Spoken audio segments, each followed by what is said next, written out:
Exactly. Yes, yes. I went ahead and started the recording now. Okay, so. All right, so afternoon, everybody. This is the 1 p.m. volunteer meeting. My name is Brianna Bell. If you don't know me, I'm the New Boston volunteer coordinator.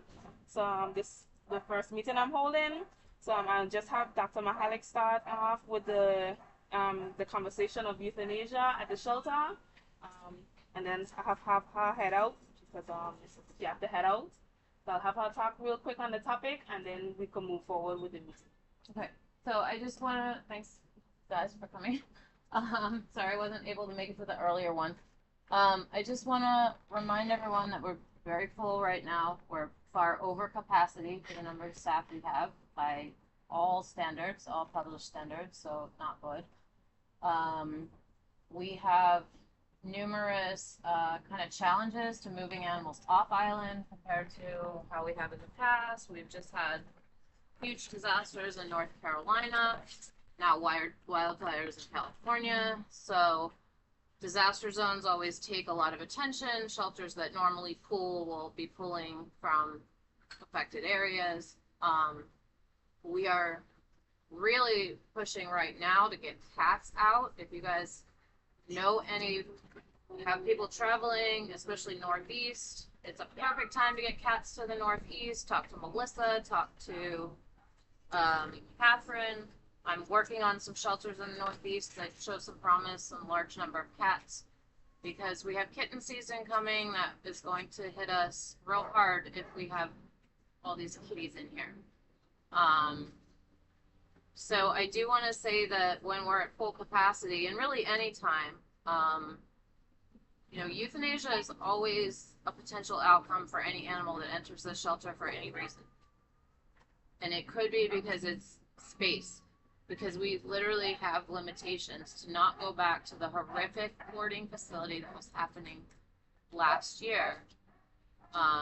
We have to be cognizant that we don't allow that to happen. We don't allow that abuse to happen at the hands of people who are, supposed to be caring for these animals. That being said, I want everyone who comes in here every day to come in with the attitude and understanding that the best thing we can do for any of these animals is to get them out and into a home. Okay? It's not a spa vacation for them. It's a stressful, high-risk environment medically and emotionally, psychologically. It's not ideal. And these are domestic animals. They belong with a person. Exceptions for feral cats that aren't socialized with people, but for the most part, that's the best outcome for any of these animals. So please be a partner with us on, talking to community members about visiting here, getting some animals out, sharing whatever networking and resources you guys have. If a decision is going to be made, like medical euthanasia decisions will probably happen immediately because we don't want animals suffering or in pain unnecessarily. Behavioral euthanasia decisions, we will try our best to give some warning time, let you guys know that we're running out of time on this animal. Which means we have given this animal every resource we have available. We have tried rescue, we have tried this, we have tried this, but this dog has lost its mind.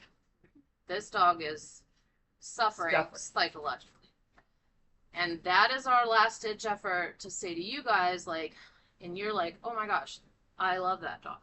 Maybe I can come up with something. Maybe I can, and that's to give you some time to do that.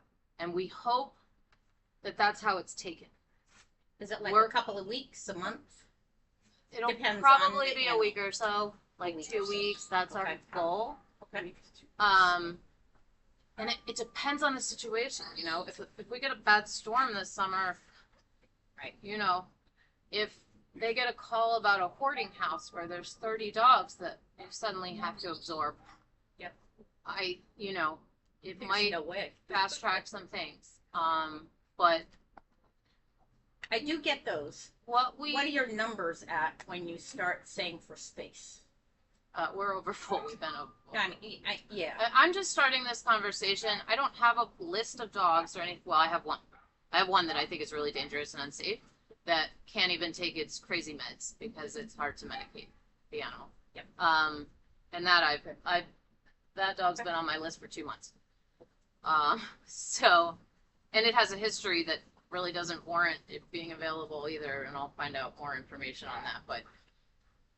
But one of the things that I'm trying to get everyone in the mindset of, all the volunteers as well as staff, is like making a plan for that animal from the second it becomes available, which is the second it walks in here if it's an owner surrender, or, you know, Right. after the stray hold, is like, okay, what's our next step for this animal? What do they need? Do they need foster? Do they need more medical? Do they need behavioral modification? What do they need?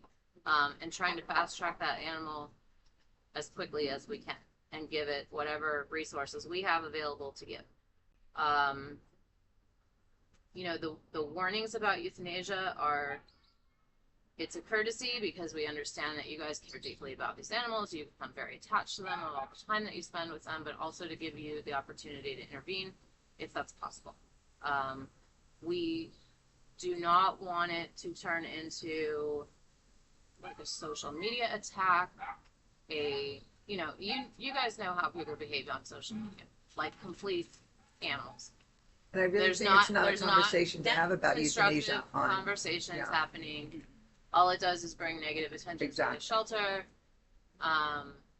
You know, so we don't want that to happen, and you know, that's all we're asking is to be a partner with us, and you know.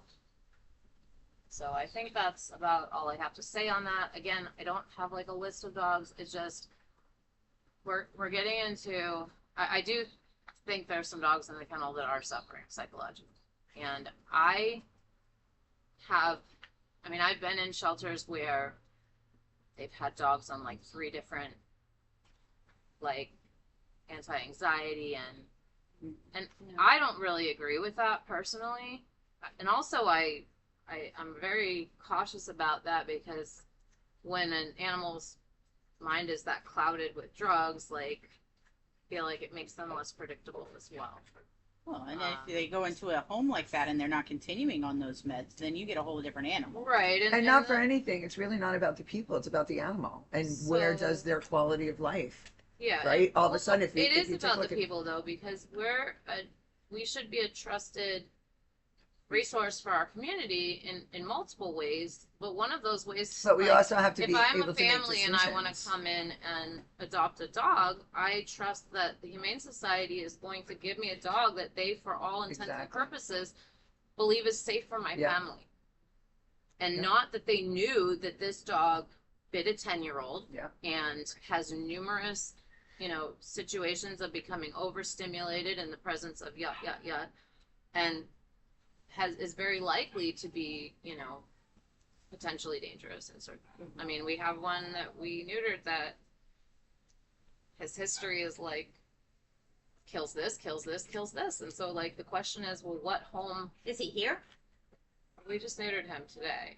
Who are you talking about? It's a big Dalmatian-looking dog. Oh, Pongo. He just came in. He's just off his stray hold. Oh, so he just came in. Okay.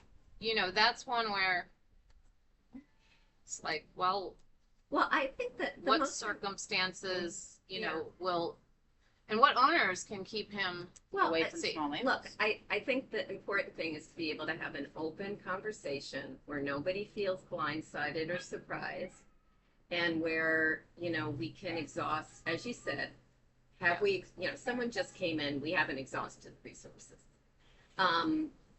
You know, what are our resources? Do we need to do fundraising to get a trainer in? What do we need to do if we don't want to be a kill shelter, or we want that to be an extreme measure after we've exhausted a trainer or medication or whatever you deem is the appropriate response?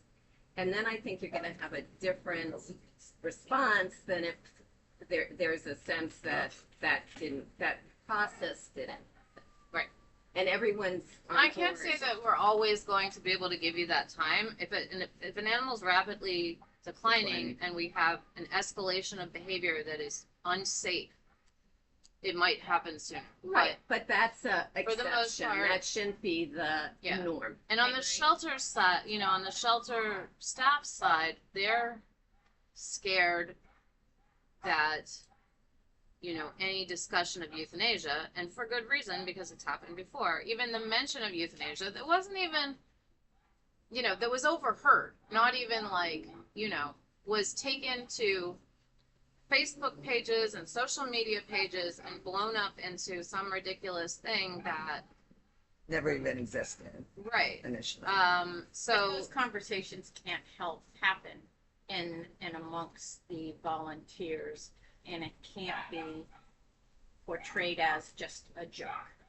Like those conversations need to be behind the doors so nobody's hearing it. well, So it I doesn't would get encourage escalated. people though if they're not a part of the conversation, Yeah, that's not for don't them to- assume that you know the whole conversation, Mhm. because that is like any conversation. I might be walking around with Catherine and saying like, oh, and I'm very concerned about this.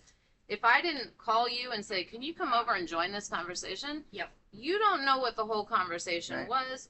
We might not even be talking about the same animal, and that I'm sorry, I shouldn't have to explain to adults Right. whether they're involved in a conversation or not. And that's their own thing, that if you overhear something and you're concerned, go to your volunteer coordinator and say, hey, I overheard something, it's concerning to me, is there any validity to this? Let's not run to our Facebook. And little private groups, get everybody riled up, and bring out our pitchforks, because that is not adult behavior. so if I